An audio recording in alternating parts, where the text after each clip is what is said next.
দুদিন নিখোঁজ থাকার পর গঙ্গা থেকে 14 বছরের ছাত্রের মৃতদেহ উদ্ধার। শোকের ছায়া গোটা বাঁশবেড়িয়া জুড়ে। হুগলি জেলার বাঁশবেড়িয়া এলাকায় চাঞ্চল্য ছড়ালো 14 বছরের এক কিশোরের মৃতদেহের উদ্ধারের ঘটনায়।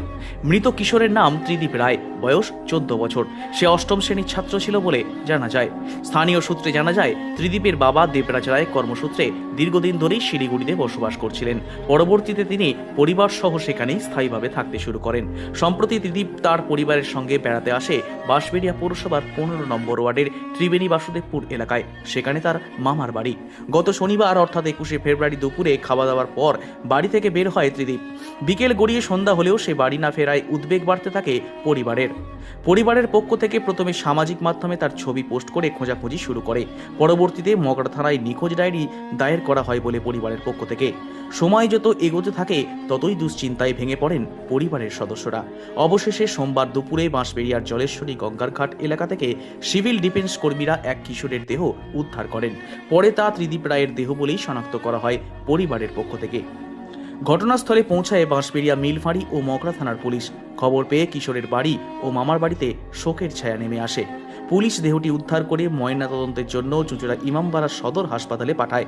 পরিবারের দাবি, ত্রিদীপের মৃত্যুর পিছনে অন্য কারোর হাত থাকতে পারে। অভিযুক্তদের দ্রুত গ্রেপ্তারের দাবি জানিয়েছে পরিবারের সদস্যরা।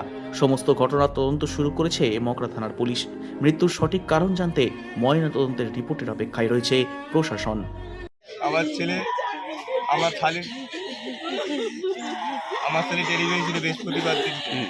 তাই আমার ছেলে আমার বউ বুধবার দিন শিলিগুড়ি থেকে ত্রিবেণীতে আসে। তারপরে বৃহস্পতিবার শালির ডেলিভারি হয়। তারপরের দিন তো আমার ছেলে ছিল ওদের সাথে। 21 তারিখে সকালবেলায় টিফিন করে সকালবেলা স্নান করে ফুলাতা জামা প্যান্ট, ফুলাতা ব্ল্যাক শার্ট আর জিন্সের প্যান্ট পরে বেড়ায় মাসিবাড়ির নাম করে। কিন্তু মাসিবাড়িতে যায়নি। নিশ্চয় চেনা জানা ওর কারোর সাথেও গেছে। যার সাথেও গেছে না কেন, এর পিছনে ওরই কারণ। ও ছাড়া কেউ হতে পারে না। আর ও চেনা জানা ছাড়া ও কারোর সাথে যাবে না। নিশ্চয় চেনা জানা কেউ ছিল বলে ওর সাথে গেছে। খাওয়ার লোক বা কিছু থেকে ও যাবে না কোনোদিন। যে গেছে ওই এর মৃত্যুর কারণ, ওই মেরেছে ওকে। মানে এখানে বাড়ি, ছেলেটার এখানেই বাড়ি। হয়তো চিনতো আমার ছেলে, তার জন্য ওর সাথে গেছে। অনেকে বলছে ওকে বলেছে তুই ভালো প্যান্ট জামা পরে আসবি, এক জায়গায় যাবো বা কোথাও, তার জন্য ওর সাথে বেরিয়েছে। অনেকে বলছে শিলিগুড়িতে থাকতো। শিলিগুড়িতে আমার ছেলে থাকতো আমাদের সাথে। ওরা বুধবার দিন এসছে ত্রিবেণীতে। বৃহস্পতিবার দিন আমার শালির ডেলিভারি ছিল, তো তার জন্য এসেছিল।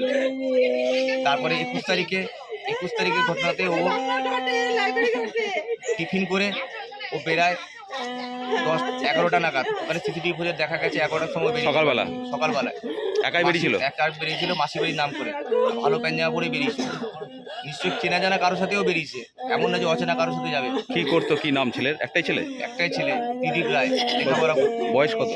বয়স 14 বছর। কোন ক্লাসে পড়তো? 7 না 8 হবে।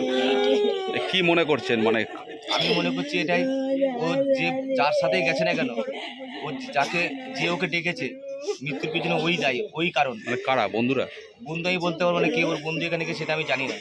ও কার সাথে কি করতো আমার এখানে জানি। ওর পাশাপাশি যতগুলো ছোটো ছোটো বন্ধু আছে তারা বলেছে ওদের সাথে ও যায়নি।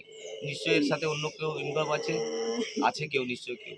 14 বছর বয়স। ওর আদি বাড়ি হচ্ছে বাঁশবেড়িয়া ছিল। বাপ্পা রায় ওর বাবা, দেবাশিস রায়। তো কর্মসূত্রে শিলিগুড়িতে থাকতো। তো ইদানিং কয়েকদিন হলো ওর মামার বাড়ি বাসুদেবপুর, আমার 15 নম্বর ওয়ার্ডে, ওখানে এসেছিলো বেড়াতে। এসে গত 21 তারিখ থেকে নিখোঁজ হয়ে গেছিলো, খুঁজে পাওয়া যাচ্ছিল না। তো প্রশাসনিক সাহায্য অনেক খোঁজাখুঁজির পর আজকে বাঁশবেড়িয়া 7 নম্বর ওয়ার্ডের জলেশ্বরী ঘাটের একদম মাঝগঙ্গা থেকে তার মৃতদেহ পাওয়া যায়। এই হচ্ছে ব্যাপার। আমি এখন খবর পেয়েছি এবং এই মৃতদেহ ময়নাতদন্তের জন্য পাঠানো হয়েছে এবং বাড়ির লোক কান্নায় ফেটে পড়েছে। তদন্ত করলে বোঝা যাবে। এগুলো একটা বাচ্চা ছেলে, 14 বছর, সে কতটা কি করতে পারে, তার তো সেরকম কিছু খবর এই মুহূর্তে পাওয়া যাচ্ছে না। তবে ইনভেস্টিগেশন হলে যদি কিছু তথ্য বেরোয় সেটা সেইভাবে ব্যবস্থা। রাজেশ দেবনাথের রিপোর্ট, হুগলি টাইমস।